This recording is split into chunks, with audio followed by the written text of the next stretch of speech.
So all the Hello, speakers, everyone. I will order the workshop in order and announce that it is open. It is exactly 2 o'clock now as per Indian Standard Time. Happy New Year to all of you. Happy New Year. Happy New Year. And we are starting Happy the New Year. with a bang with the workshop on what is called as open access data on scientific information vis-a-vis sustainable development goals and climate neutrality. I think these are the 2 words, SDGs and carbon neutrality, will be ringing not only in our ears, but also in our hearts and in our action throughout the next decades. And I feel that TERRE Policy Centers and its Smart Campus Cloud Network project is really happy to welcome Dr. Anil Sahasrabudhe, Dr. Bhanu Nopan, and Dr. Joe Thomas. So from India, from UNESCO in France, and Melbourne in Australia. So we have 3 speakers here. We just started recording it. So I would like to start saying Happy New Year again and see how important this program is. And we are extremely lucky to have Dr. Anil Sahasrabudhe, Dr. Bhanu Nopan, and Dr. Joe Thomas from India, France, UNESCO, and Melbourne, Australia. Along with me are the colleagues Saurabh Datta and Durga Kamath, whom you probably cannot see live, but they are there to help us in any technical difficulties as well as non-technical difficulties that we'll have. Without any further introduction on a main topic, I would like to request Bhanu Nopan, my good friend, and is an advisor on communication and information in UNESCO Paris, to initiate the workshop by welcome as well as by UNESCO's open access to scientific information related issues. Bhanu, the floor is yours. Thank you so much, Raj. I essentially like to reciprocate, something that you just said. It's not that, I'm your good friend, but you are my good friend as well. And I think, he's like, there is a proverb, he's like a Rosetta Stone, everything that he touches, essentially turns into gold. So I think, I have also been kind of, like goldified, quote unquote, if a word like that, exists, by coming in contact with Raj. I would like to take this opportunity to welcome all of you, wish you a very happy new year. And I think in 2022, we will be forgetting, the kind of hardship that we had experienced during 2020 and 2021 and start all afresh.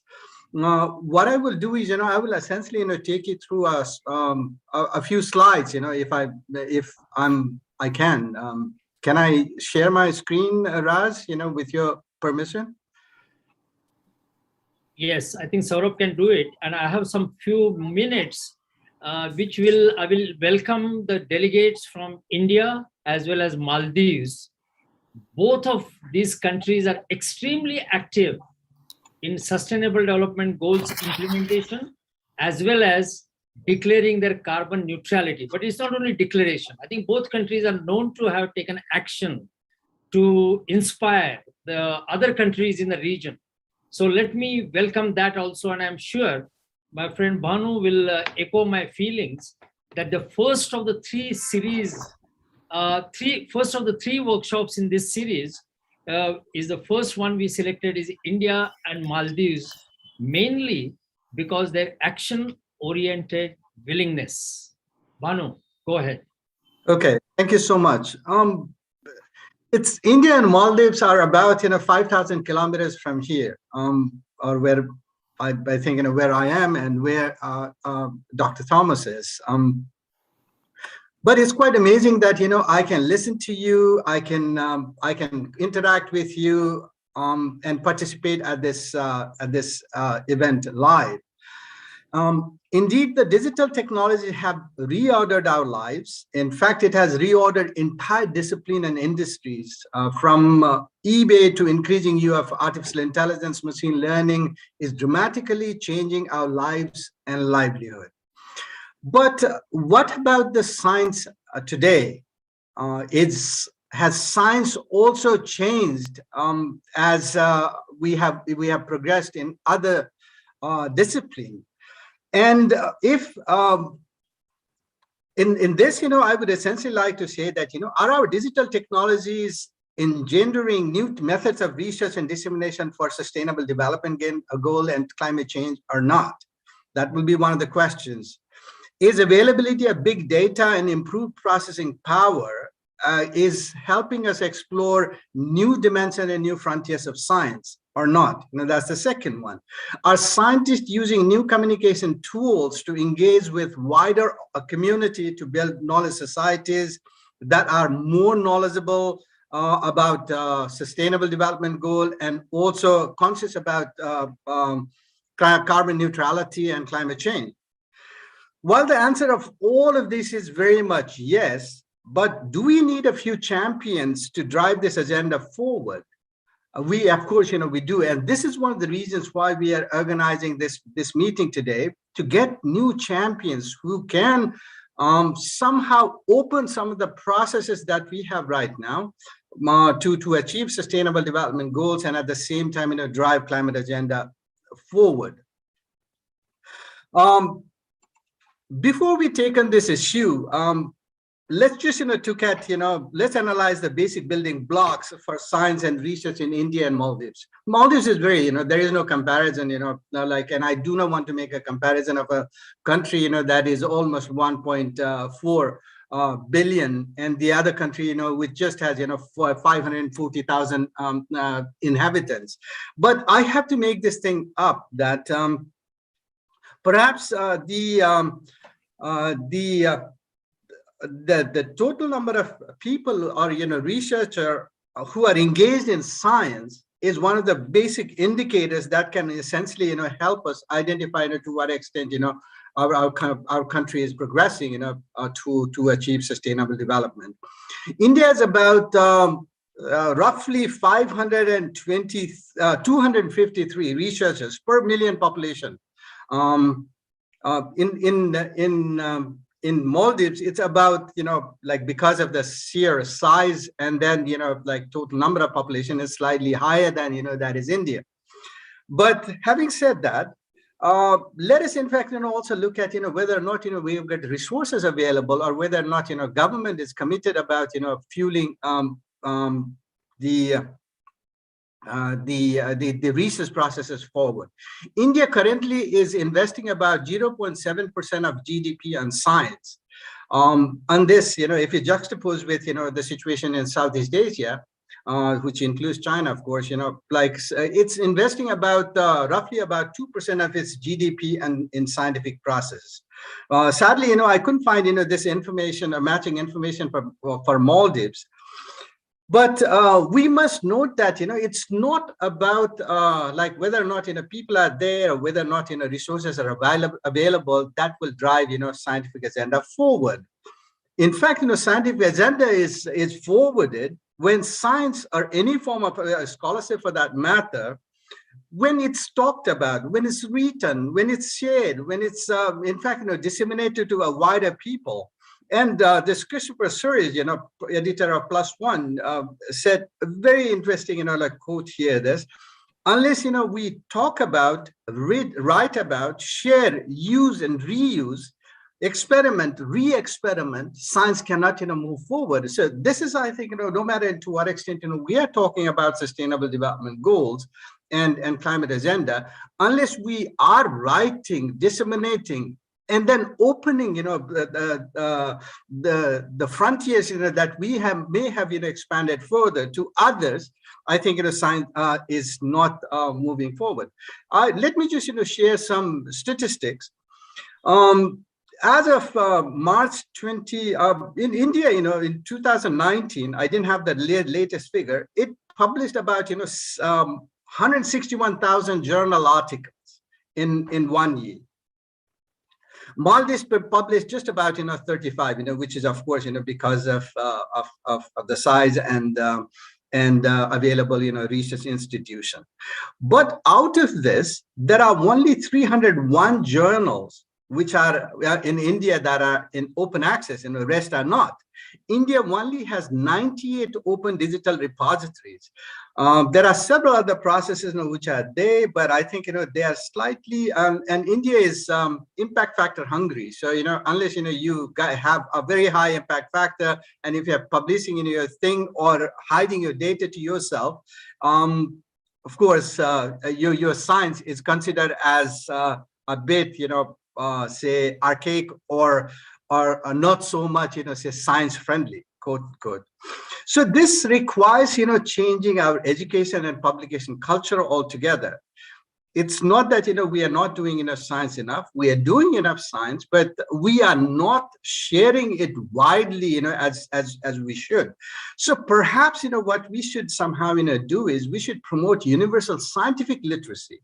We are like achieving, say, universal literacy in India, but how about the scientific literacy? Something that is open, something that is very much inclusive. Perhaps this is where we lack, and maybe that is where we need to make some more effort in changing publication culture, as well as like instituting new form of openness in the publication or the science communication processes.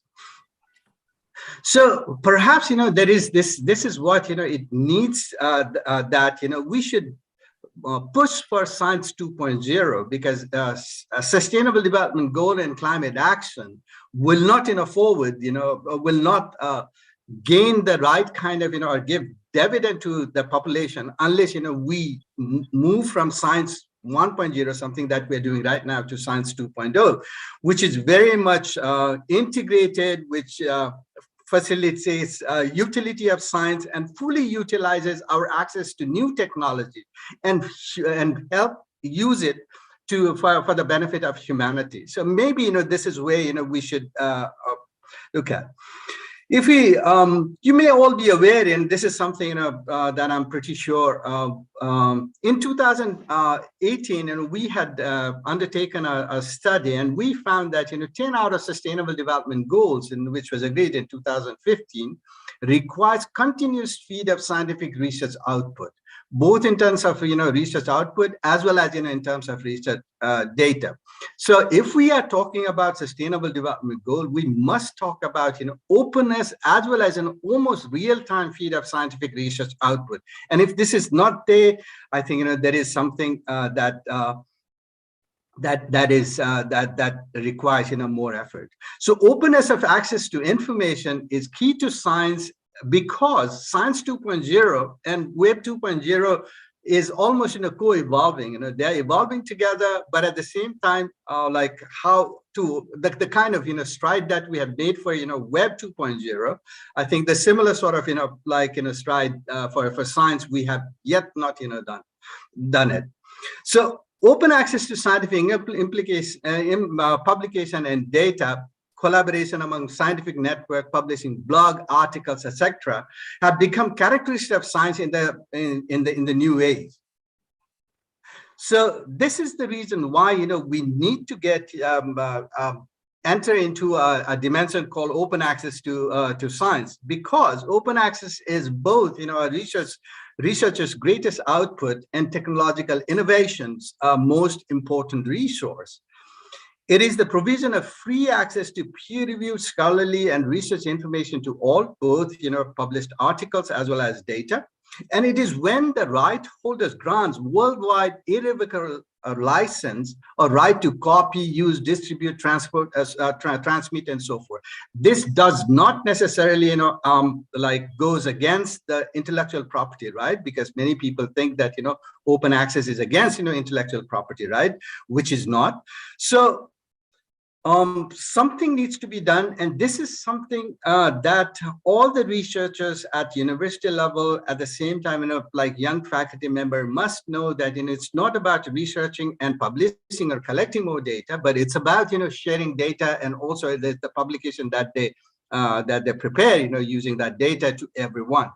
So there is a positive growth, that is taking place, but you can see that, okay, this is the distribution of repository in different parts of the world. If you see that, like developing countries are kind of, like disadvantages situation here, where the information or, digital repository are very few and far between, compared to the developed world.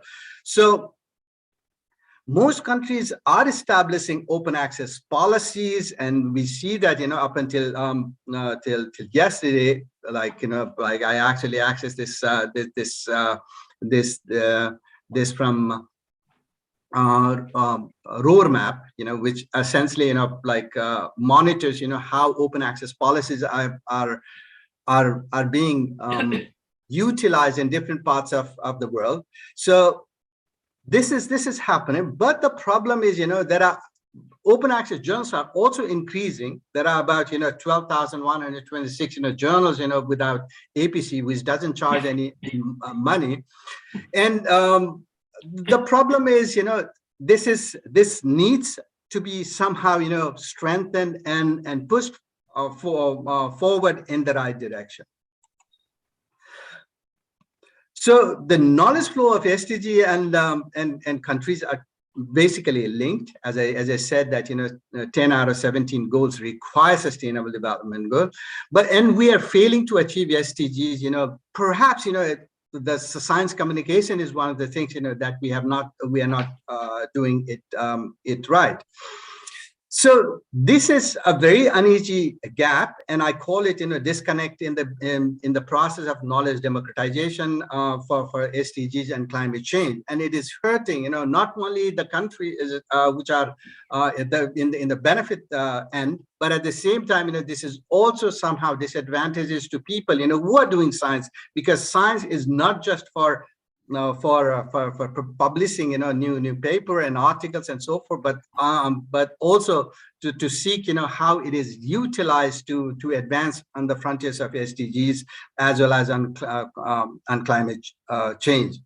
So now the challenge is how access to scientific research and academic freedom can somehow influence world's path to achieve sustainable development goals, and can open science indeed fuel innovation, and whether or not like other like global publishing, researcher, other platform, whether they can work together or not, and finally whether or not UNESCO can help in the process.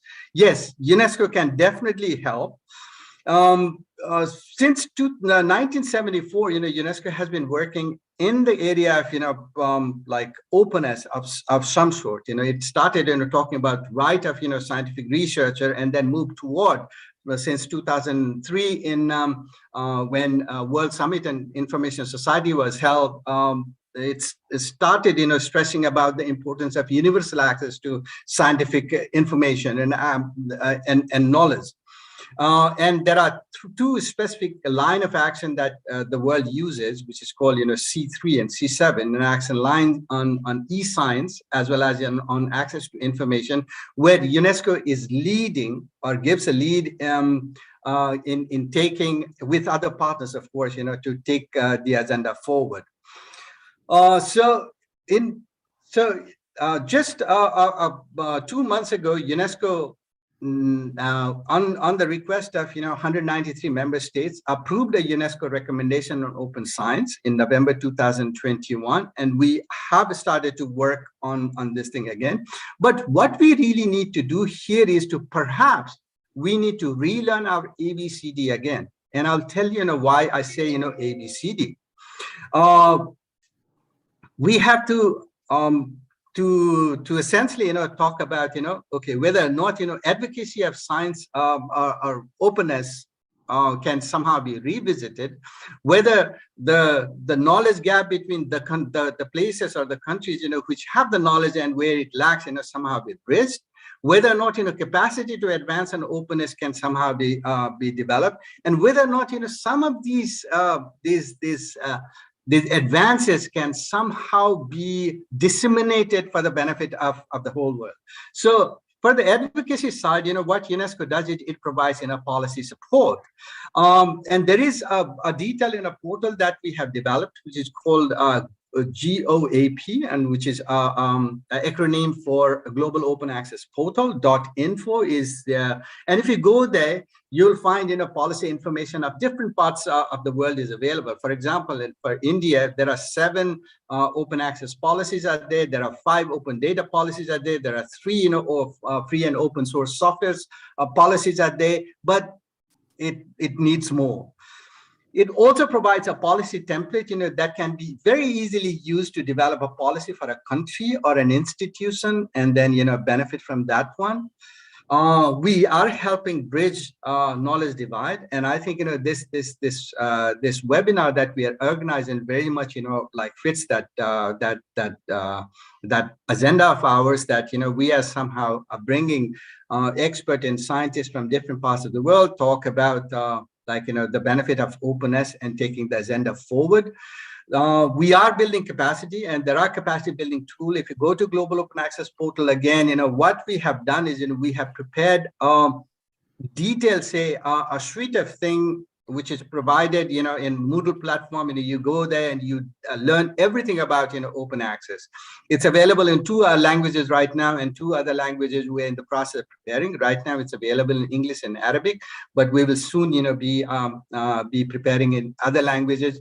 For dissemination, of course, if you go to the Global Open Access Portal again, for example, for Maldives and for India, all this information is available. And if you think that, any of this information needs to be updated, we have also provisioned crowdsourcing as an arrangement. Any of the information that you think, needs to be somehow, incorporated in this, we'll be more than happy to do it. And then, we will be working with you in the days to come.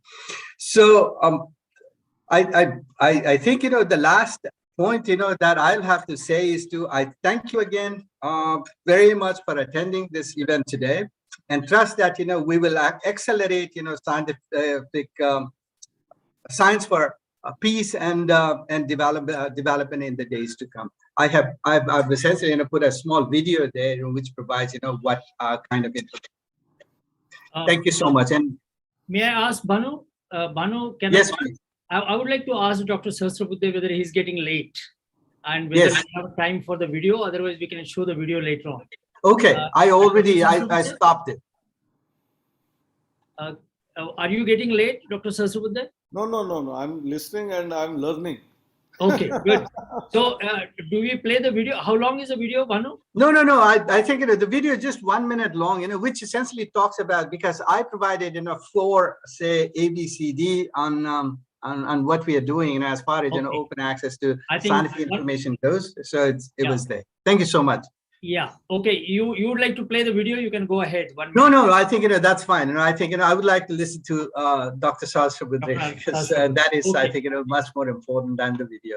All right. So I think the key words here are what I learned from Bhanu, using the term of Dr. Sahasrabudhe, that we are here on the learning curve, is that we are failing to achieve SDGs. That is number 1. But at the same time, we have the accelerators, and we can do it through the various tools that have been made available by UNESCO. I wish one of the tools would be what Bhanu described in the beginning, that we should be able to touch SDGs and SDGs become gold. So that would be a sort of a miracle. But let's hope with those tools, we will be able to learn more.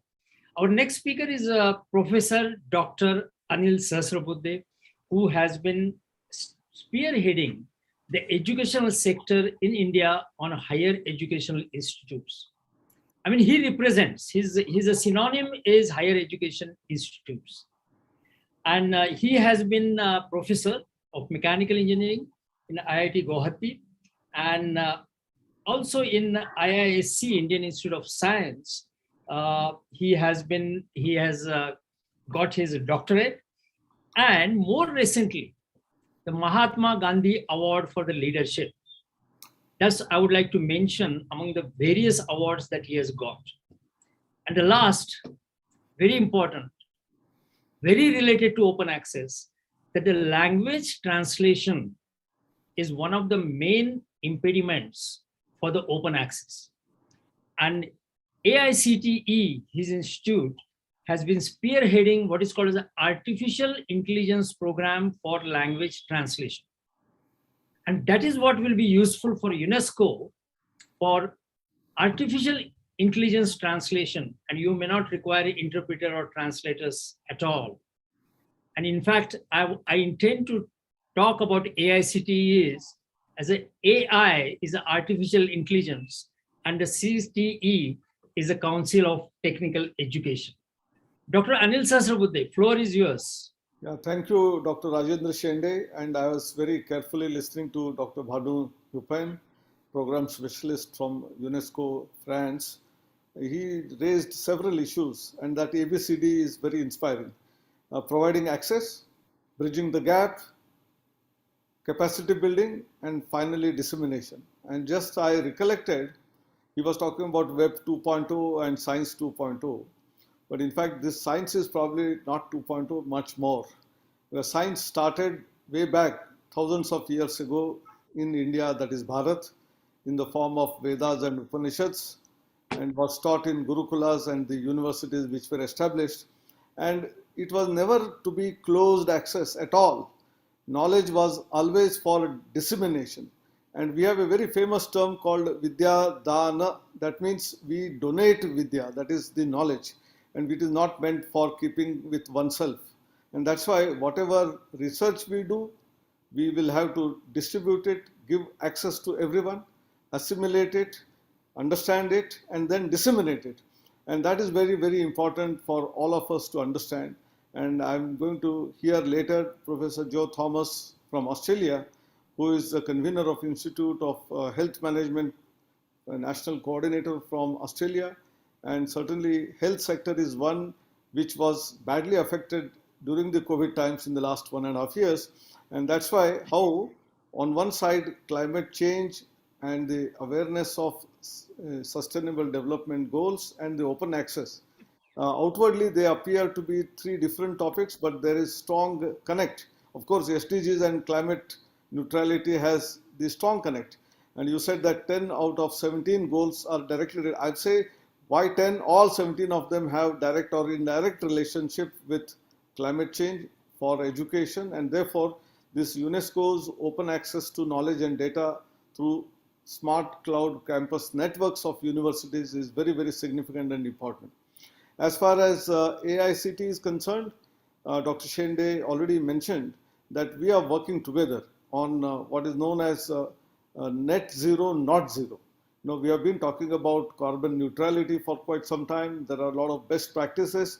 And even our Prime Minister, when during the COP26, did mention that by 2070, we will be net zero, not just zero. And we all are aware of the temperature rise that is happening. And if we go beyond 2 degrees centigrade of temperature rise, it would be not retractable. And that's why this is urgent need for all the countries of the world. And I'm very happy and delighted that two countries, India and Maldives are associated.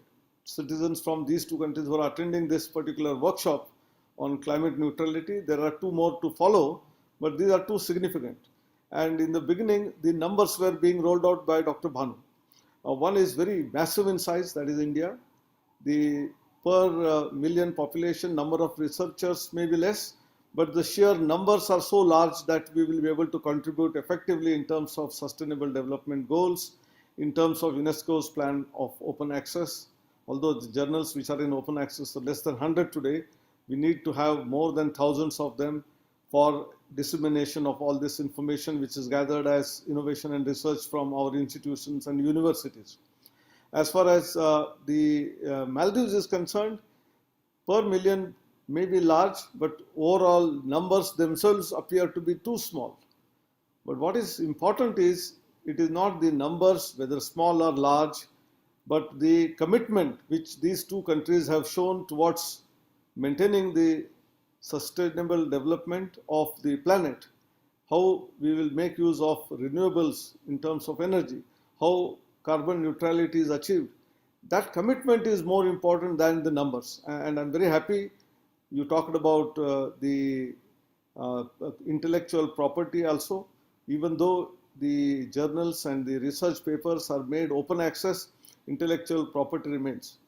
I remember all our courses on MOOC, massive online open courses, they are all available free. They are under Creative Commons license, so you can make use of them wherever you require, but give due credit to the persons who have created them. I think as simple a policy as that. And I'm sure under this umbrella of UNESCO, we have been forging ahead in order to create sharing of first awareness material. We want that entire population of the world, 7 billion plus, must be fully aware of the material that is available in terms of sustainable development goals, the mission of the UN, how different countries are participating, how open access is important, and then engaging the youth is very important. All universities and colleges, we want them to take oath on carbon neutrality, that they will not spoil the planet. In fact, they will improve the size of the planet the way it is before they leave this world, and that not zero but net zero philosophy is important. And for that, measurement of all the parameters were important. That's why the Smart Campus Cloud Network is very, very useful for all of us. Then we need to conduct a lot of awareness sessions, be it in terms of lectures, in terms of workshops, even a MOOC course itself about SDG and about open access. We need to create, and all those knowledgeable people can put together one unit and make a 3-credit course which can be offered to all the university students across the globe. And then encouraging educational institutions to adopt this 3-credit course as a mandatory course for students to understand. And it's not just for science students, not for technology students. It is as important for students of economics, because when we start talking about the goals of SDG, everyone gets affected. And at one side, we certainly need development, and therefore gross development, GDP increase is all what most of the governments look at, but improvement in the gross development product, GDP, not with against SDG, that is a very important principle. And that's why whether it is economics, sociology, all of them also need to understand that. And Dr. Rajendra Shende rightly pointed out about the activities of AICT in terms of creating an AI-based translation tool which translates material which is available in English right now into 12 Indian languages. And they are all nearly 75 to 80% accuracy. We have also developed a tool for further correcting it to 100% by way of integrating it with the experts in the field, both in the knowledge of that particular domain as well as the language domain.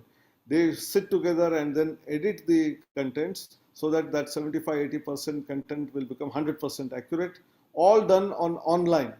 And this is amazing. The tool is so user-friendly that the persons who are translating or correcting will get access to that for a keyboard where they can edit wherever required, or they can speak out in that language and it creates the text material. You can copy and paste at the relevant location and edit it.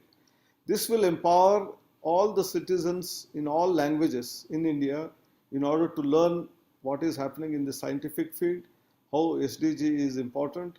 And I'm sure this tool can be further developed once you have a directory of language, a lot of vocabulary of different languages.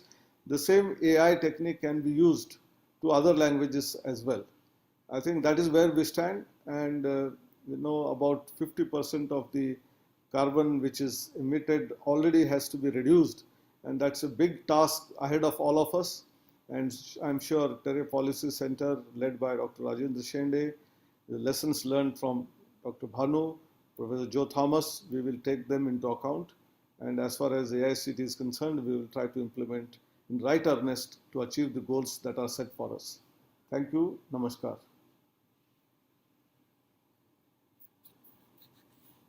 Dr. Shende, can you please unmute? Thank you, Dr. Sahasrabudhe. I think what you said, that sessions are always sort of in learning sessions. And I think you represented that. We learned a lot from you, and particularly on Indian knowledge systems, and also related to the modern digital technologies. What a combination. That the ancient knowledge and the knowledge of artificial intelligence helps us in open access data. I'm sure, I think we would very much like to play a sort of a catalytic role of bringing AICT's knowledge to UNESCO, so that UNESCO can bridge that out of A, B, C, D, that B is a bridging between languages, that AICT can do it. Thank you very much, Dr. Sahasrabudhe. I think we look forward, we are very proud of AICTE, and we are also proud that we are joining the hands with AICTE in spreading open access data and also sharing of knowledge among the universities and the researchers. We will definitely take help of you in our future series as well. Thank you. Our next speaker is Dr. Joe Thomas. At this point of time, I also would like to tell audience that they may have a number of questions for particularly Mr. Bhanu, as well as Dr. Sahasrabudhe, and they have the chat session, which is working on a YouTube, where they can put their questions, and we have a Saurabh as well as Durga who would shortlist them, and whatever is the time available, we would be putting them. In case Dr. Sahasrabudhe has to leave early, we will coordinate with him to get the answers in writing, which in fact will be more fun than just listening to them over the. Dr. Rajendra, I'm not going out. I will listen to all of you, and Okay. also, if required, answer those queries which are there in the minds of the. Okay, thank you. Thank you very much for your time. Dr. Joe Thomas, he is my another great friend, and he has been in the forefront of what is called as a public health. And he probably holds a distinction that he has addressed the General Assembly of United Nations on a public health. At present, he is at the Institute of Public Health and Management in Melbourne, and is currently engaged in developing a Masters and Public Health program to be offered soon through the School of Global Health at the Institute of Health Management. So he will talk mainly about open access in a health sector, and particularly well-being, which is one of the SDGs, well-being and health. And I think that's apart from the climate change, we are facing this pandemic on health, and how the open access could help us in dealing with that. Joe Thomas. Joe, floor is yours. Thank you, Dr. Rajesh Shinde. And let me express my gratitude to the TERRE Policy Center for inviting me to speak on the issue of zero. And what I heard from our two good speakers, Dr. Bhanu and also Dr. Sahasrabudhe, we talked about zero. But let me invite your attention to the fact that India invented the zero. So now it's a matter of how you play with the zero to look at sustainable development goal and what is the role of zero in it. What I wanted to talk to you today is, I just want to briefly contribute towards the dialogue opened up by both of you. And I'll just briefly say what is the importance of open data in achieving sustainable development goal. But particularly, I'm keen to look at what are the barriers to open data. And I look upon the experience from the health sector. And also I'll briefly mention on what policies, what programs to ensure data is available openly. So this is the gist of my presentation. And this is not a detailed analysis. I just want to peripherally touch upon a few issues. When you talk about open data, as the name stands, the data freely available and preferably online for anyone to use or republish for any purpose. And increasingly today, we know that open data is essential to help achieve SDGs and also to measure the progress in meeting the Sustainable Development Goal. And also we looked at what is importance of open data. Open data is a crucial resource for fostering economic growth and also for job creation. Open data is important for improving the efficiency and effectiveness of public services. Open data it will increase transparency, accountability, and citizen participation. Open data is again important for facilitating better information sharing within the government and between the governments. And when you look at the open data for measuring the progress of Sustainable Development Goal, it could be used in three settings. One is Sustainable Development Goal related data is a facilitator of standards. The data is essential for setting certain standards. And we're talking about almost 247 indicators. SDG data requirement is very precisely, we look at it, 247 indicators. Out of that, the core is 237, the additional 12 indicators are repeating and also oversharing. So the Sustainable Development Goal related data, if you look at immediately, we are talking about 247 variables or 247 indicators. But surprisingly, we don't even have 1/3 of the data available. Probably we have indicators for 100 and plus indicators. So almost half of the Sustainable Development Goal indicators, we don't have data to look at it. And I'll come to that other issues. And also the SDG data is important for us a tool for accountability. Because when you look at, we know that almost 200 countries, they signed SDGs, the heads of the state signed SDGs in 2014 at the UN General Assembly. But at the same time, that commitment to follow it up and to held accountable and look at the accountability of that commitment, we need data. And as I mentioned earlier, this data is critically missing. And also this data is essential for looking at the impact assessment. What impact SDGs created that need data. So I would say that one of the unfinished agenda of SDG is SDG related data. And we know that there are many other drawbacks of SDG. Even now, we are almost half of the way. So one is we haven't done the financing of SDGs. What is the cost? What is the budget of implementing each SDG? Is it $1 trillion, $2 trillion? Anyway, country level assessment about the financing of SDGs, again, still an unfinished agenda. And why I mentioned about the unfinished agenda of budgeting, because we don't have a dedicated resources for looking at SDG related data. So I'll come back to that, what are the consequences of that. And one is when you look at in the health sector, when you apply it, you look at the issue of medicine. The medicine prices could be accessed, compared between different region, different companies, different products, a generic medicine versus patented medicine, if we have open access data. I'll just give an example about it. Even today, in the context of COVID pandemic, there is a lot of controversy about what is the number of deaths, the death rate. This is probably because there is no system for open access to data in healthcare setting. So that's why this controversy and also that's the criticism comes in. So the data for health is an essential component which somehow we need to work much later on that. And in the context of when we're comparing with or we're referring to COVID pandemic, data is an essential tool for fighting infectious disease. We have to look at the number of deaths, we have to look at number of hospitalization, we need the number of people who require hospital treatment, and also all set of diagnostics and support services. Essential data is a critical component of dealing with the pandemics like a COVID pandemic. And we know that if you take the case of HIV infection, about 10, 15 years ago, the same controversy about the number of people living with HIV/AIDS. So we had to reach many proxy indicators to come out with the numbers. So this is actually, we don't have an open data policy on national level. This is not only for India, many other countries, the issue of a policy on data and policy on open data policy. So I would come to that. The lack of policies, we are paying a huge price for this. the cost of not having a policy on open data is we are almost paying with the lives of the population. I may put it that way in a little more, in a poetic sense.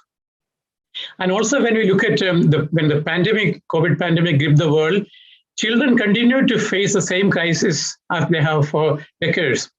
And interestingly, the high mortality rate and vast inequality in chances of life. So these are the two major experiences of the children.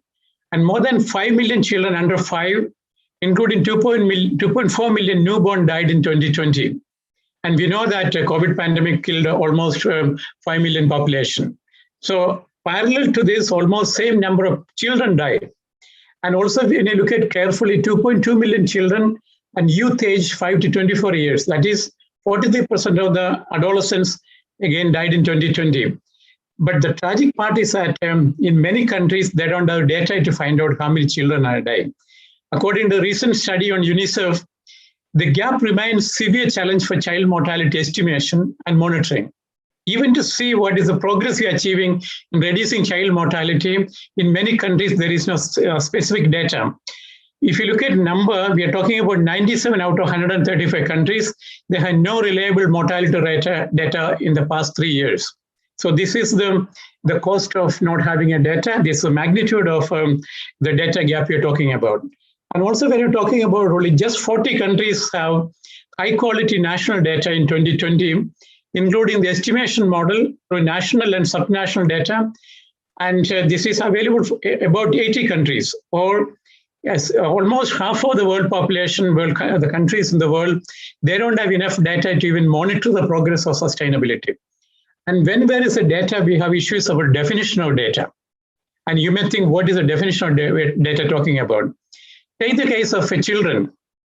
And if you ask who is a child from a SDG point of view, interestingly, there are different definitions. According to the UN definition, it is any person below the age of 18. But different departments, they use different classification, because in sometimes the Ministry of Health, there for them, 14-year-old child person is a child, 14 plus is an elder population. We know the age at marriage there is a variation, and law there is a different definition of age. So when we look at the open data system, we have to have a common definition of the data variable. I just give an example about the definition of child. And this happens in most of the variables in the SDG 247 indicators. So, and again, when we talk about the Sustainable Development Goal is an ambitious global agenda for progress. But addressing this, achieving this, one of the major drawback is not having data. There is not enough policy framework for collecting data. There is no definition, a uniform definition. For example, in the Indian context, if you look at neonatal mortality is an important thing, because we have significantly reduced infant mortality comparable to the global standard and also the Indian standard. But when you look at one subpopulation groups, the stillbirths, again, the stillbirth data is becoming very ambiguous, because stillbirth is associated with the neonatal mortality. So there are subcomponents, again, which cannot be monitored because we don't have a monitoring system. Even though we have a vital statistics and reporting system, this subgroups and the definition is still pending and up in the air, so it is not yet clearly articulated. And the open data has the potential to be universal resource to help achieve the measurement of SDGs, not only for one country, comparing with other countries, and also the monitoring the progress, as I mentioned earlier. But the countries around the world work together to meet these goals, and sharing open data and the methods for using that data and defining that data, and it will definitely accelerate the progress and help to make the Sustainable Development Goal. And in conclusion, what I want to say is that when we talk about Sustainable Development Goal, to achieve Sustainable Development Goal, and probably what is immediate urgent policy need is a uniform definition of what are the variables you're talking about. And out of 247 indicators, how many indicators we have data to report? Because all the UN agent and the UN annual report, we had to submit an annual report on progress of Sustainable Development Goal. India consistently sent that report, but India's report is quite often, it covers about 50 to 60 variables. But we should take a policy decision that India, within a reasonable point of time, should report all the 247 indicators, and also the definition we should have. And also this is probably our global leadership to guide other developing countries on defining the data and how do you present this open data. Because also we have several set of national surveys and the census data, but accessing data, how we may ensure that this is accessible. And also we mentioned about university level research, how their data, micro data will be available. So my concluding request is that the Indian policymakers should have a comprehensive policy on looking at data, a policy framework of the data collection, data storage, and definitely on investment on resources, and also depository of the data. And I'm quite sure that Dr. Sahasrabudhe can contribute something significantly. Indian universities should be custodian of data. Indian higher education institutions should be custodian of data. We know we contributed, we are the creator of Zero, and definitely we can use that Zero for looking at SDG related goals and indicators. I hope and that inspiration will contribute and help us to look at the open data movement one step further. And I conclude saying that UNESCO initiated this open source data movement, and probably India should be one of the champion of Indian institutions, Indian education institutions, Indian technological institutions should be a champion of taking open data source movement forward. Thank you very much.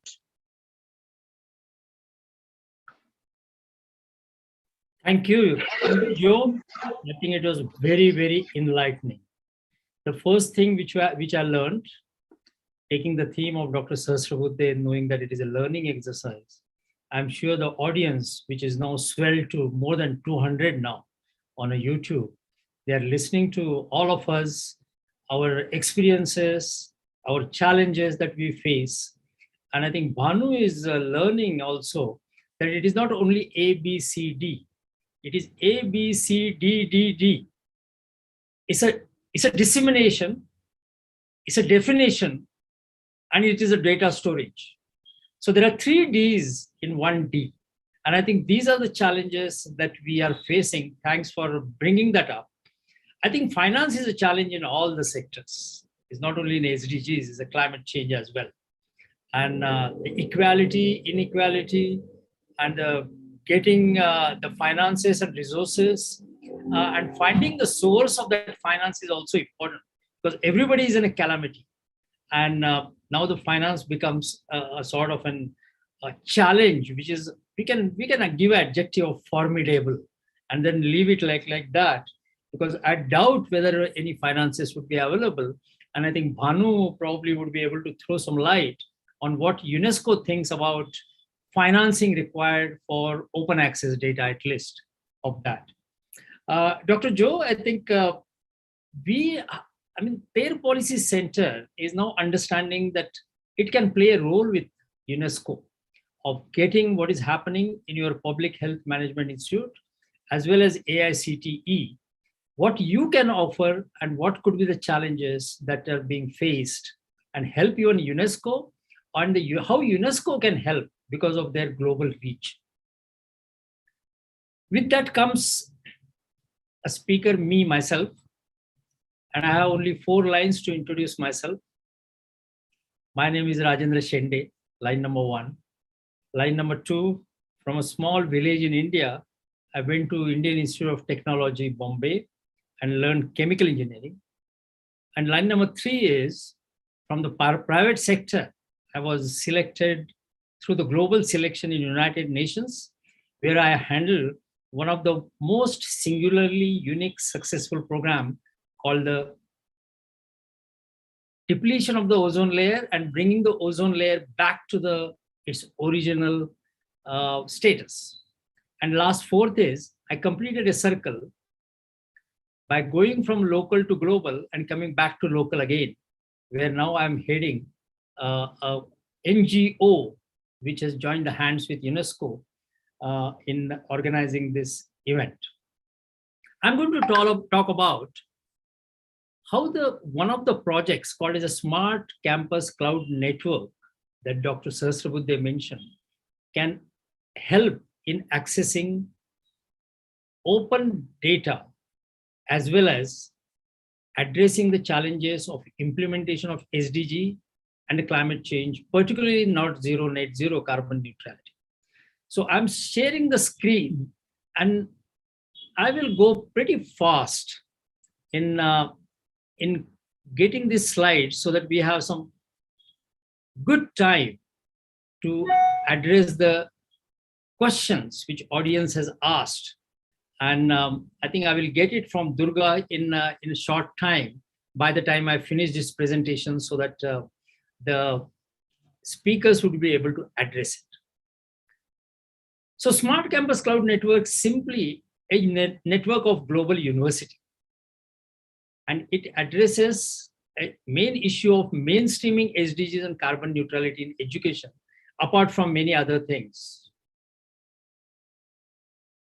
So in short, in a decade of action which started in 2020, declared by Antonio Guterres of United Nations Secretary General, this decade of action ends in 2030.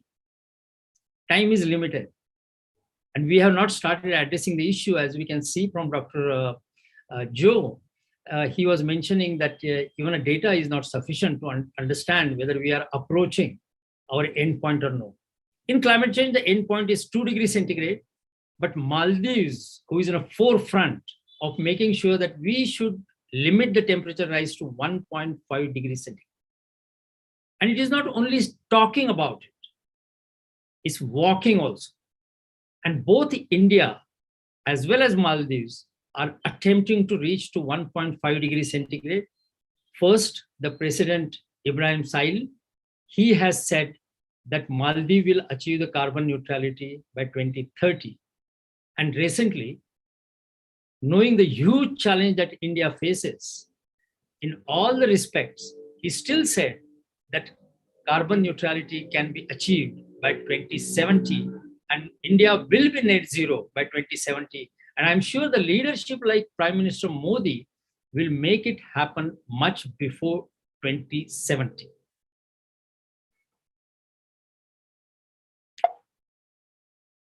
I'm not able to go further. Yeah.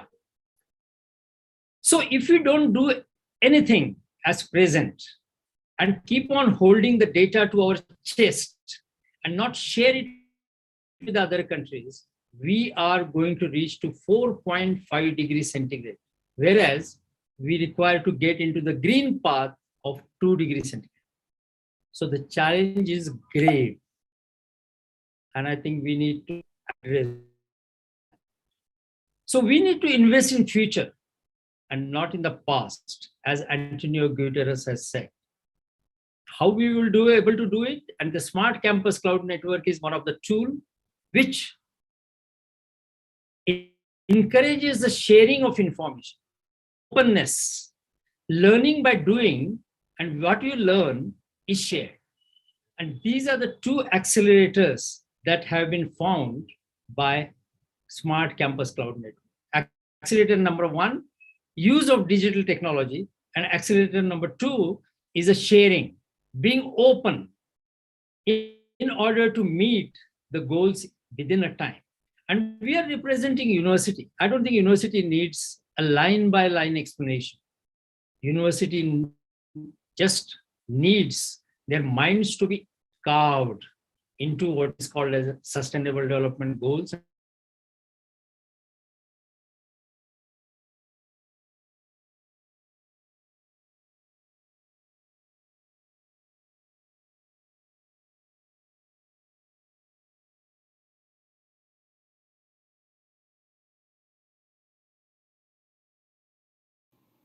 Shendeji, you are muted.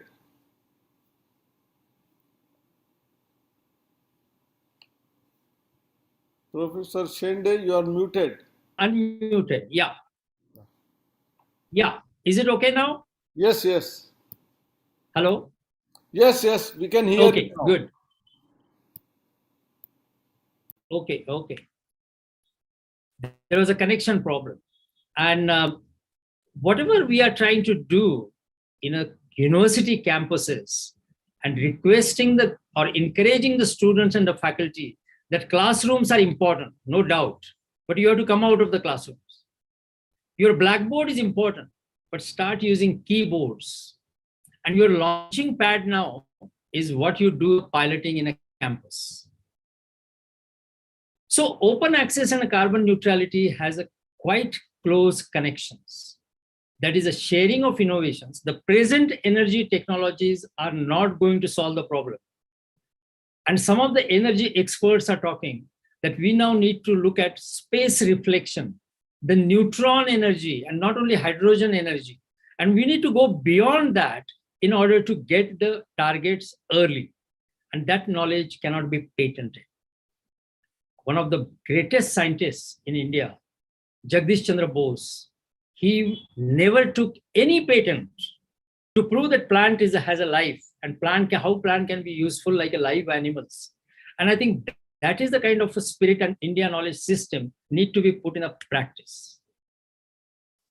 Why campuses? Because it has a long-term and a short-term benefits, and it can have impacts which can be measurable because of the digital technology. So I think one of the problems of Joe challenges that he mentioned, that we need to measure the impact, not only the numbers. And it can also induce a responsible attitude into the future policymakers. Today, 400 universities, out of which 12 of them now international, are in the network of Smart Campus Cloud Network. In short, it is called SCCN. And I think that is a solid depository of knowledge which can be shared. And they are from various languages in India as well as abroad. And this artificial intelligence tool of translation would be the first hurdle for disseminating the data that probably AICTE can now universally declare that it has it. Probably it can form a sort of a global alliance of artificial intelligence for translation. It has a digital dashboard through which you can share the information, quantity as well as quality. And its Internet of Things platform is ready, by which you can measure some of the measurable quantities of energy, quantity, and quality. The partners are increasing. It's not only UNESCO and AICTE, but we also have partners in China, and we have partners like in a private sector, like Energy Efficiency Services Limited. These are some of the guidelines, and I'm very pleased to say, particularly to Bhanu, that at the end of my presentation and this workshop, we will be releasing 3 important publications. One of them will be the guidelines for Not Zero, Net Zero, mainly made for the university campuses. And also some of the simple baby steps that universities can take now, and don't wait for our detailed guidelines, where you can start, in fact, from tomorrow. These are the guidelines which we have done. One is about single-use plastic, which is also collected. And one of the campuses in Pune and one of the oldest university, Ferguson College, has declared recently, along with the TERRE Policy Center, that its campus is free from single-use plastic. Carbon neutrality is a similar way that we can reduce the GHGs by changing the behavior of the students, faculty, and act efficiently and economically. That is the first step. And that's what our Prime Minister Modi keeps on saying, that the main obstruction is a lifestyle. That is what needs to be attacked. And that lifestyle can come for sharing of knowledge, how the countries, the ancient countries, including Maldives and India, have been doing for years together without excessive and indiscriminate consumption of energy. So open access and carbon neutrality has a very, very close connection. It's not only open access is required in education, it is required in industries, research institutes, including the health institutes. And we know now today that even today we don't know the authentic source of COVID virus. And we are still grappling. And one of the knowledges which we have learned from our childhood is that if you don't know the source of problem, whatever you are attacking, it's just a surface phenomenon. It's not a rooted phenomenon. And we, with all this artificial intelligence and IoT, we are unable to find the real source of the virus. So we are having talk, but no action.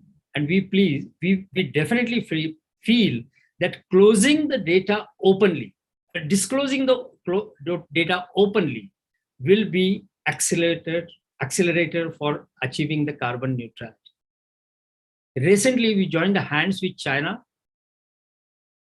and made sure that the Fortune 500 private sector companies, which belong to 146 belong to China, and we went through their report and found how we can rank them in terms of the carbon neutrality, in terms of their carbon emissions, and when they will reach it. And unless the data is available, it is impossible for us to do it. And I think we should be able to do that in India through the sustainability reports of the industries as well as academic institutes.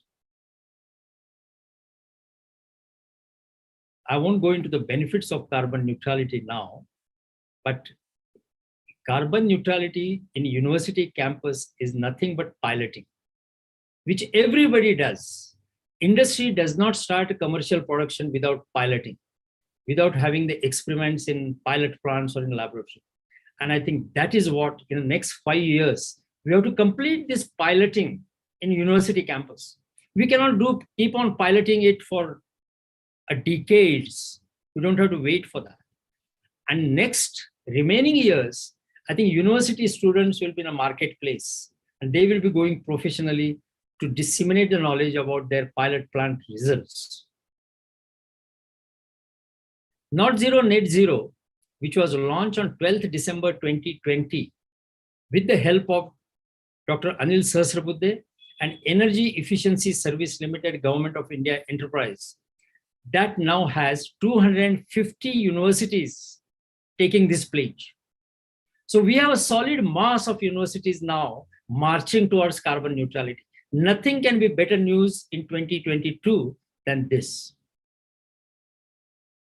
So finally, we are telling the universities, encouraging the universities. I think universities do not require telling them anything.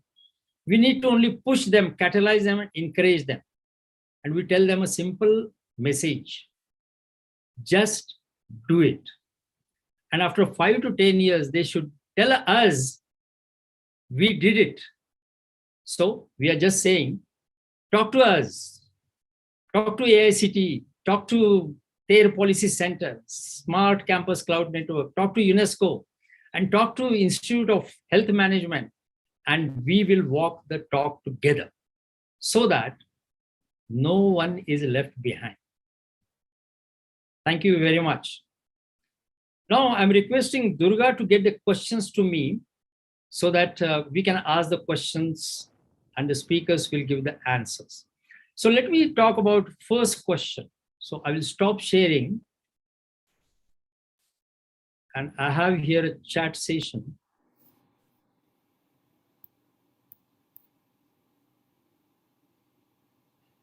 First question is to Dr. Sahasrabudhe.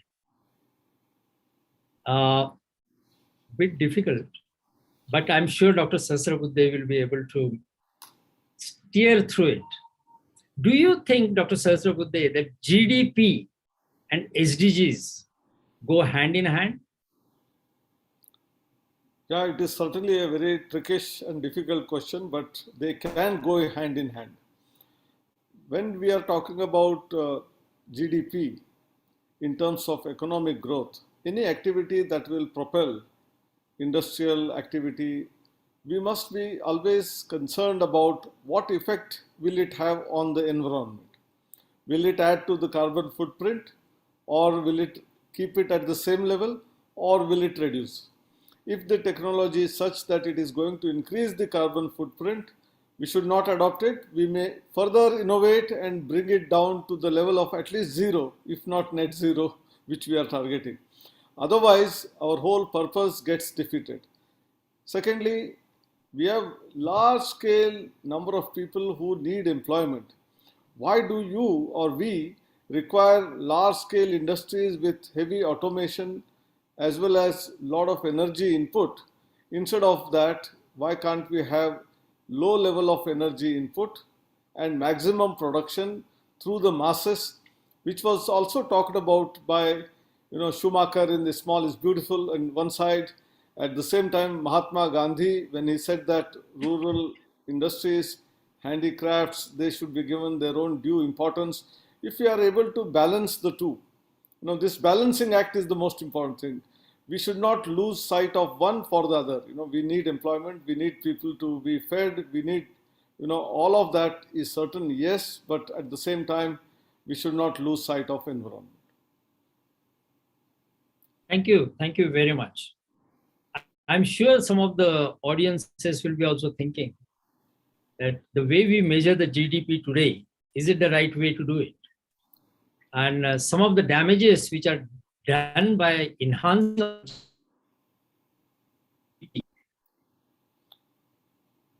they are taken into account. The air pollution makes health as an existing crisis. Air pollution are never counted doing the GDP. So maybe economics, we need to look at it. Dr. Sahasrabudhe? Yeah, it was not fully audible, but anyway, whatever little I think could there was make a out. problem of connecting. Yeah, whatever little I make out of what you were saying, I think it's very important. We also are talking today about happiness indices, happiness index of the society.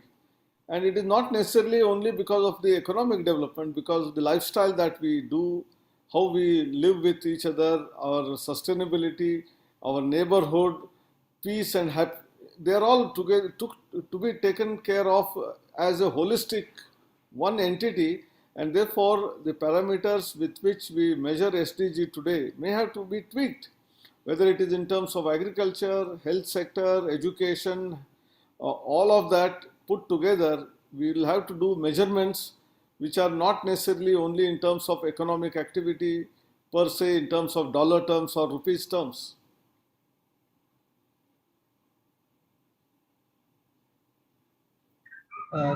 Thank you, Professor Anil Sahasrabudhe. So, in the meantime, Dr. Shinde joins. I'll just read out the questions that have come. So, yeah, the next question coming up is, how will we maintain the code of conduct of non-disclosure policies, or how will we maintain the integrity and the validity of data that is particularly available on the open access data sources? So yeah, maybe Mr. Bhanu, you can reply to this. How we maintain the integrity of the data that is coming to the portal? In fact, this is a very straightforward question, as well as there is, but unfortunately there are no straightforward answers, to this. Openness of data essentially has to qualify certain, say, quality standards. Otherwise, they cannot be, called open data per se. So there are certain principles, that have come up, which are, and there is a FAIR principle, normally, that UNESCO agrees and as well as, supports in utilization, as well as, given the fact that there are some data that is coming from the indigenous community. So there is another principle there, which is called CARE principle. I will not, bore you with, what FAIR and CARE, but, you can essentially look it up on the on Google. Very interesting thing is, for example, in Europe, if you take up any research project and if European Union is funding, as soon as you sign the contract with European Union, you have to you have to commit yourself to opening up, all the data that you will produce from that research work. Sadly, this type of provision is not there in some of the other funding mechanisms that we see, including in subcontinent. So maybe that is where we need to learn some very valid, lesson from what European Union is doing.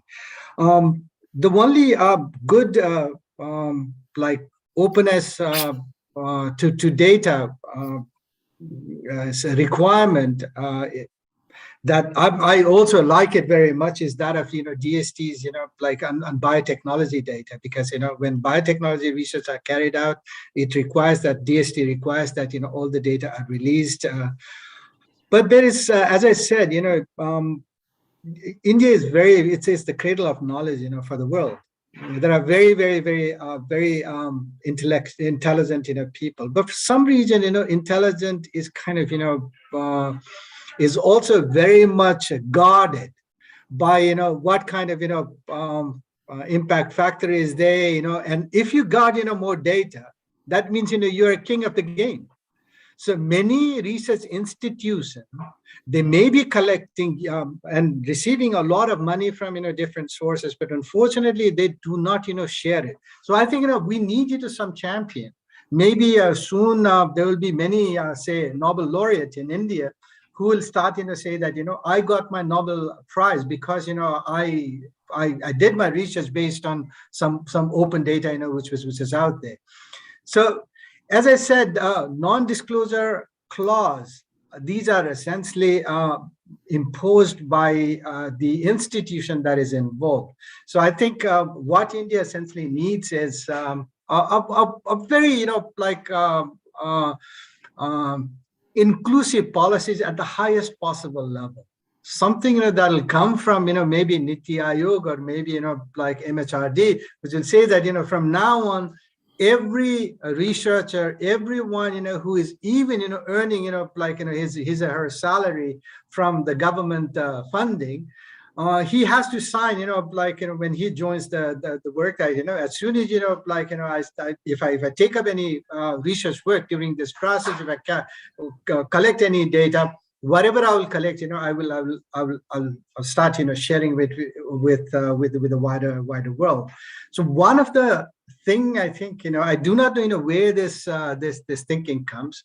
Sharing always amplifies the benefit of research. So that utilitarian aspect of research is somehow missed in the overall process of openness. Over to you. Thank you, Saurabh. I'm back again on another computer. I think there was a technical issue there. But I think this question probably would be for Joe Thomas. And before I ask that question, there are names of the people who are asking the questions. So the first question about GDP and SDG, Dr. Sahasrabudhe, it was asked by Abhimanyu Kaul. It is important to put the name to the question. Now the question to Dr. Joe is by T.P. Sharma.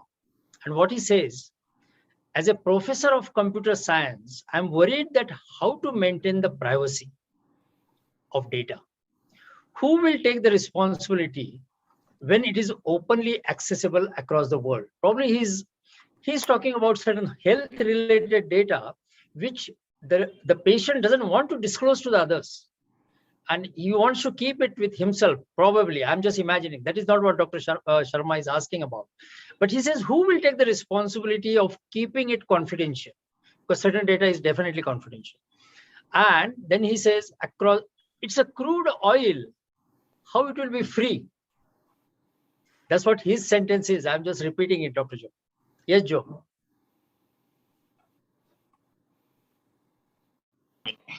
Thank you, Dr. Shinde, for amplifying that question. And let me thank Dr. Sharma. Precisely, this is the reason we should have a framework or a policy framework on open data. What data, and defining what is a data. For example, a person's name and age, sex, and their health condition on individual person's data may not be valuable for everybody, but aggregated data is important. So what data we are sharing should be based on a framework. For example, in all the health data, personally identifiable data is not public data. For example, a health condition or a disease condition of a person is not a public data. Whereas collectively, for example, how many people died of COVID pandemic, that's a public data. But how many doctors died of COVID pandemic, that's a public data. But the name of the doctor, whether that doctor died of a comorbidity, that's not a public data. So the data to share it and to have an access to data, we need a data policy framework. And in particular, each section, for example, if you take the case of Australia, the health data is a public data. But at the same time, what data is shared? For example, all your health condition, your consultation, your diagnostics, all are in the aggregated data is public, not necessarily personal data. And that also includes, there is another issue, which data, whose data you announce it. Any data which is supported by the government to collect it. And that should be definitely public data because the resources coming from a public pool. Any research financed from the public sources, that should be public data. But all these boundaries of data sharing, that has to be based on a detailed analysis, a detailed negotiated policy framework. So Dr. Sharma's question is that is a crude oil, how you share it? But the crude oil, we refine it. Refined product is what is publicly available. Not necessarily, we don't go and buy crude oil, but we buy maybe the aviation fuel, and it's coming from the crude oil. So data, refined data, for example, Indian census data is a public data. But each individual variation, the questionnaire we filled up, that is not a public data, cumulative data. So the difference between cumulative data and personal identifiable data, there's a clear distinction.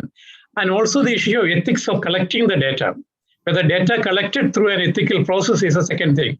So that way there are different issues about defining the data, methodology of collecting the data, and to what extent it is shared, and also what purpose it is shared, and what is the source of funding. All those going to define the sharing of the data.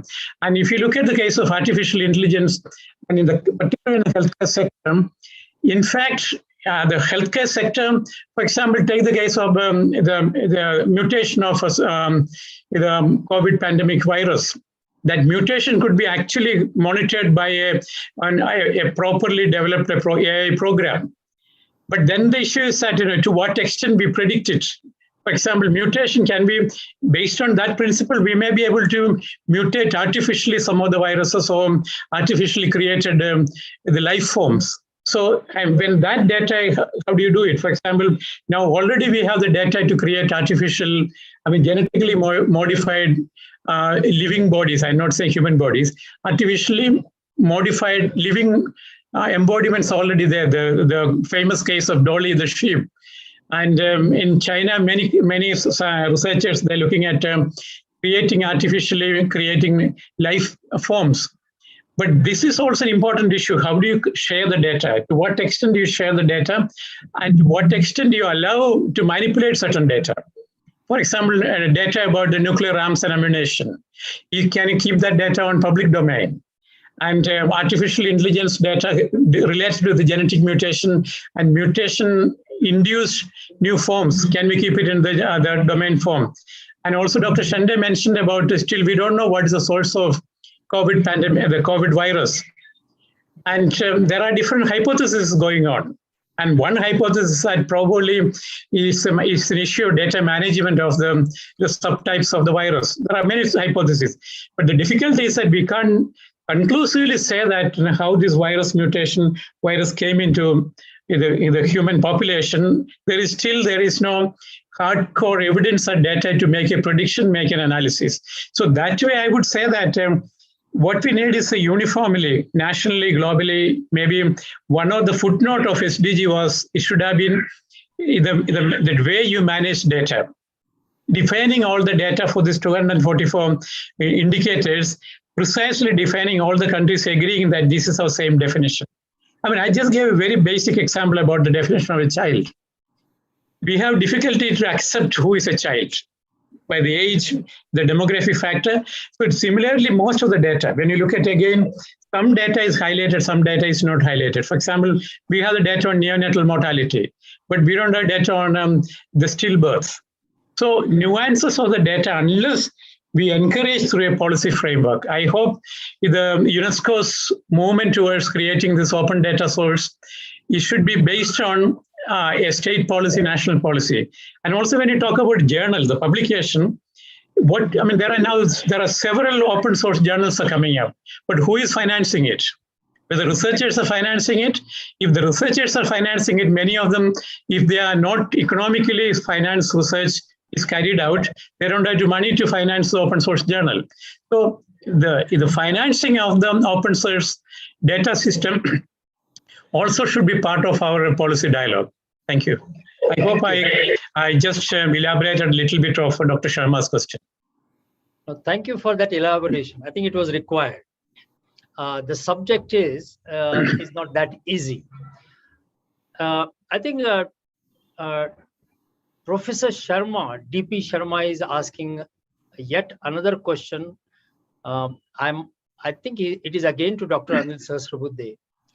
He's asking who will maintain the code of conducts of non-disclosure policy, particularly in the education sector, because education is not only delivery of the education, it is also research and development. And some of the data which is coming out of research and development, and if that has to be kept, not to be disclosed, what could be the code of conduct there so that the open access policy is also maintained apart from the privacy? And who will maintain the integrity and validity of data? Bit complicated, but I think Dr. Sahasrabudhe would be simplify it probably. I think Dr. Sharma, Dr. Bhanu had already replied in part what you have asked for. Those agencies, and also Professor Thomas, as far as funding is coming from the government agencies, whether it is Department of Biotechnology, Department of Science and Technology, Ministry of Education, or for that matter, any of those funding bodies, which are government bodies, naturally, they have an entire access to that data should be provided to all those people. May not be in terms of whatever research is done on an individual, but as a collective thing in the case of healthcare or any other issue for that matter. And that is very significant and important. So who will maintain is the agency which has funded will have to maintain it. And that is what it is important. As far as intellectual property is concerned, because of the research that is conducted, something comes out. Volume. So there are issues of what we call as ethical practices, anti-plagiarism. There are also software which tests whether it is plagiarized. And when the data is available in the open model, open access, the servers and the cloud where it is going to be posted, the one who has posted first has the right on that. And we have today blockchain as a technology which will check when did it arrive, who, from where it arrived, and therefore who is the originator of that knowledge. I think that can be easily taken care of by the technology that is already existing. But what is more significant and important is if the research has to be carried forward, and rightly pointed out that intelligent people sometimes are very guarded, sometimes they are cunning, and therefore we must have our own ancient philosophy of developing knowledge and distributing knowledge. Knowledge has to be freely available for anyone who wants to take it, because further development will take place only based on the previous knowledge. And if we are keeping it closely guarded to ourselves, it will remain there and die out. Even whatever work was done will not come out in the open. And therefore, the application of knowledge is significant and important. We must respect the one who has created the knowledge, but at the same time, that data must be having high integrity, because you talked about crude as the example, the refinement as another example, and therefore distilled knowledge with high integrity must be made available, and people can test it. If you have claimed something which is not viable, which is not the correct one, one can challenge. And if it is not at all available in the open domain, we will not be able to even experiment again. Because this data which is evolved as a part of the research has to be validated at any point in time, anywhere. Otherwise, it has no scientific sanctity. Thank you. I think the debate is getting very interesting, and that shows that there is a tremendous interest in this open access data. So I'm sure Bhanu is noting it. But there is one more question that comes from TERRE Policy Center. That is from Durga Kamath. And she says, according to her, the open access of data, and I think it is addressed to Bhanu, open access of data is newly coined term, which is popularly coined in this new paradigm of world after Corona. I'm not sure about it. It was existing before Corona, but accelerated after Corona. Do you think so? And how? What she's asking is, did Corona catalyze the thinking about open access data? That's absolutely true. That's the right observation. In fact, immediately after the virus became pandemic, or COVID became pandemic, the Council of Scientists had in fact brought out a statement requiring all these research center immediately release whatever scientific experiment they were carrying out, at their research lab, so that the vaccine development process can somehow be hastened. Along the same line, in 2020, early 2020, UNESCO, WIPO, and WHO got together, and they invited member states to impress upon their research lab to urgently release all these this virus or virology information that they had collected up until that time. So I think that indeed led to a very positive spin on this openness of data as well as information, which was existing there, because up until that time people were kind of not only talking about the benefit of it, but at the same time misuse of openness. So I think what COVID pandemic has done is it has kind of accentuated the benefit part and somehow suppressed the ill effect or some misutilization part which existed there. But that's a very fair assessment on whether or not COVID accelerated this openness process. Over to you. Thank you, Bhanu. Thank you very much. We are almost at the end of the session, but before that, I just want to say it was not Durga Kamath who asked that question. She forwarded to me. I thought she's asking that, but it was again Dr. D.P. Sharma. So thanks, Dr. Sharma, for bearing with me on that. There is a question which we don't know how it has. Oh, that is Durga Kamath's question. We are talking about open access. So the question is, how access would be provided? Through the talks, through the computer methods, and if at all the audience is illiterate, for example, take the farmers in India, or probably in Maldives, the literacy rate is very high. So that question probably may not be applied there, but in India, it will be. So in many cases, the illiterate people know the smartphones very well, but they don't know how to read the book, possibly. And how do you make sure that this access to the data will be provided in an equitable way? I think that is a question.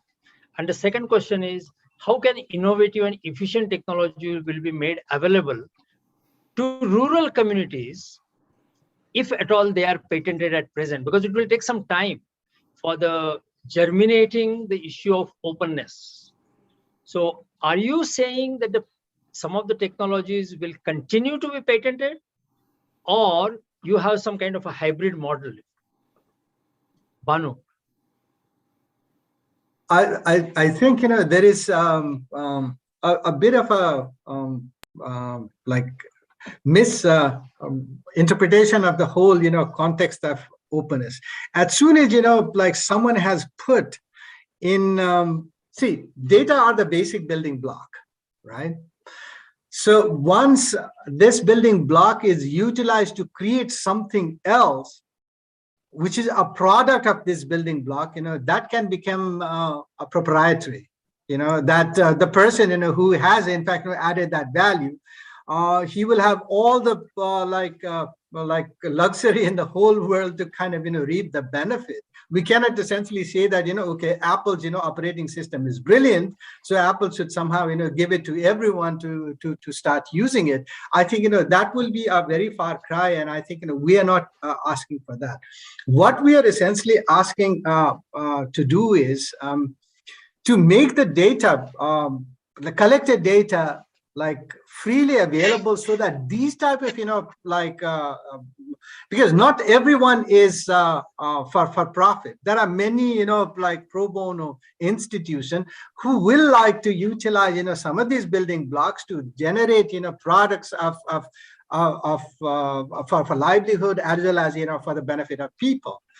I will be more than happy to have, like a receipt. For example, maybe Professor Thomas, will be very happy to have all the health-related information freely, given to him, so that he can develop, like useful product and give it back to people.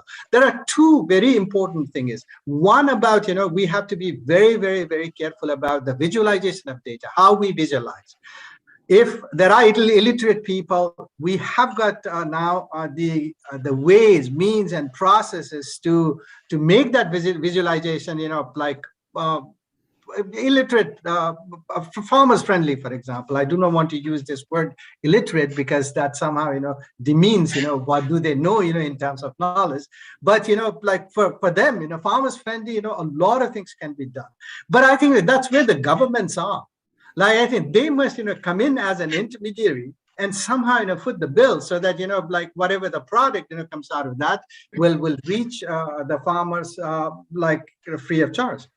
So I can only say that much. Who will pay the bill? Of course, government has to pay the bill. Who collected data? Government collected the data. But if the government again sells it, taxpayers have already like paid the money to collect that data. You cannot double dip on the same thing. So that's, I think, the basic bottom line is, whatever the building block, you should provide it free. But if anyone adds value, I think, that becomes a proprietary in all possible sense. Over to you. Thank you. Thank you, Bhanu. I'm sure that a lot of probably the mind research need to be done in this case for developing some kind of a policy guidelines. And I'm sure Dr. Sahasrabudhe is listening to it, that there are questions which probably need to be interpreted in order to get the answers very well. And I think what exactly we mean, and probably we come to the Joe's statements, that in the new paradigm, you need to define what you mean by child. You need to define what is meaning of openness. We need to define what is access. So those kind of things. And I think we require minds together in order to come out with the things. The very last question, and that I kept for myself, because I feel that the answer is not that difficult. It is asked by Rushikesh Kulkarni, and he says, is it possible to form economically sustainable green campus? And his second question is, can the green university model of the SCCN be implemented in the big townships of cities? So the first question is, yes, definitely it is possible to do it. Take some of the universities that we already on a dashboard of SCCN. You won't imagine that nearly 60% of those energy utilized in the campus is coming from renewable already. So it is already on the way to become a carbon neutral, and that will be excellent model to go to other universities. And here comes AICTE, who is giving a national award to the best performing universities. And with the help of TERRE Policy Center, Smart Campus Cloud Network, we have formulated 54 questions which go to the thousands of colleges in the country. They respond to it. And we try to find out what is economically and sustainable technologies they are using, which is benefiting the campus. Based on their responses, they are shortlisted. The shortlisted campuses are visited by the experts and the juries. and authentication is obtained from them. And then the jury panel meets to decide who should get the award. And this is going on for the last 3 years. And we give the award to the most economically sustainable campus. And I think that becomes a sort of model. And that information is disseminated through other universities. So that is a question number one with the example. The second is, can the Green University model be implemented in a big townships of cities? Yes. The campus term is a general, but in educational context, it is a university campus. But a campus could be a research institute campus, it could be township campus, it could be even a farmhouse which has a campus, the individual family living in it. And that can be made sustainable and economically feasible based on the university's experiences. So the answers to both the question is yes. So, ladies and gentlemen, more than about 250 participants and audience from India and Maldives. I come to the end of it unless speakers have any last words that they want to mention. Seeing none, I would like to conclude. Sorry to interrupt. Yes. I guess Professor Joe has something to add. Yes, Joe. When we talk about data, I just wanted to invite your attention to the entire the process and phenomena of traditional knowledge, traditional systems of knowledge. Because we have an idea that when you talk about data comes through some institutions, some highly sophisticated computer networks. But how do we deal with the data generated from what we call it a so-called illiterate person? Their life experience, their collective experience of surviving in the nature, agriculture's data. So that data also should be captured, and that is already an open data, but that data is not processed. Take the case of Ayurveda. One of the issues about how do we look at traditional data. Data is not necessarily coming from a sophisticated institution and through some process. Thank you. That's good. Yes, Dr. Sahasrabuddhe. I think Professor Joe Thomas raised a very, very valid point. And what Rajendra Shendeji was telling earlier, that Indian Knowledge Systems Division of the ministry, which is established in AICT, is doing precisely this. There is a data available from tribal societies, from remote areas, rural areas, agriculturists, and some of them are passed on from, oral traditions. There is nothing in the written form, but they practice it. So if we are going to such places and record them, and then convert that into a literary text and share it with all others, so that it is an open access for others to follow the best practices, I think it is not just Ayurveda, yoga, but also a lot of agricultural practices which are nature friendly, which are going to be useful for not only India, but the whole world. Thank you very much. Just one point, yes, Raj, yes. because in fact, I request everyone to visit globalopenaccessportal.info, that is GOAP.info. And then what you can do is, you can in fact take part in this process. And if you have got any project of meaningful, say, a substance, please do write to us. I think my email has already been circulated to you. We will be more than happy to work with you, provide you with small seed funding to take your thinking forward. That is an open information, openness of data, as well as to develop new language technology, and which I will essentially taking this discussion on the side with Dr. Sahasrabuddhe. Thank you. Very good, Bhanu. So I'm very, very impressed and encouraged, and in fact excited about the possibility of various collaborations that we can have together with UNESCO, for example. One is artificial intelligence, language translation.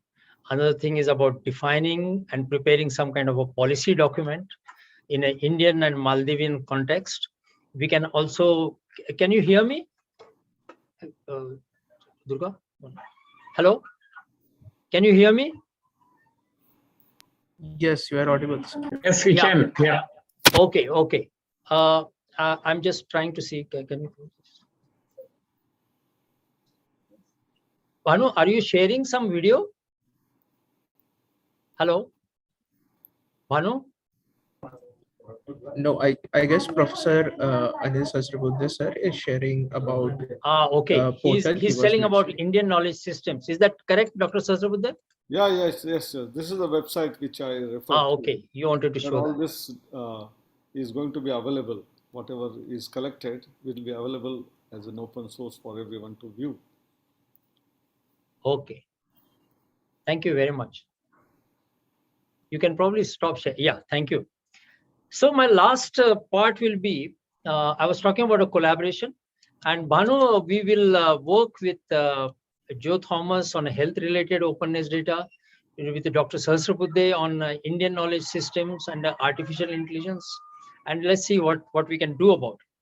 The very last part, and I said that action has to start. The very last part is what we are releasing 3 documents, which have been prepared with the assistance of UNESCO. And the person who is going to show it to us is Saurabh Datta. And he will be telling us what are the publications that we are launching. And all these publications, Bhanu, is open access and available to all. And probably we will be getting it translated into 12 Indian languages with the help of Dr. Sahasrabudhe and AICTE through the artificial intelligence. So we start. Saurabh, are you ready? Yeah.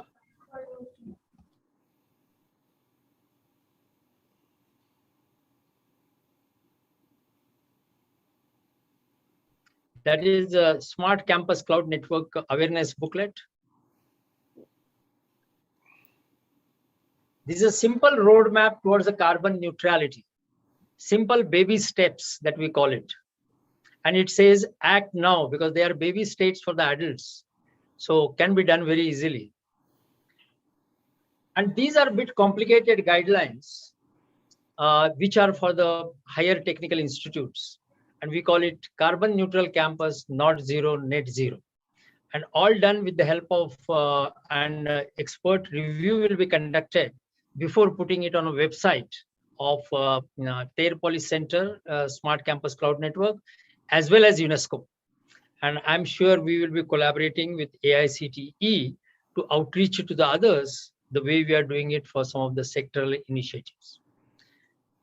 Ladies and gentlemen, I'm coming to the end. Apart from the collaboration possibilities, which is a good one, because it's also we have openly shared our wish and our encouragement to the students.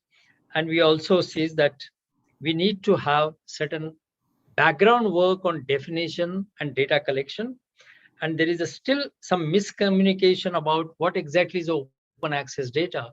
And I'm sure Bhanu, as well as the others, will work to make sure that that is what exactly we are talking about open access data, what is excluded from it and what is included in, and what could be changed in the context of present health problems that we will be doing it.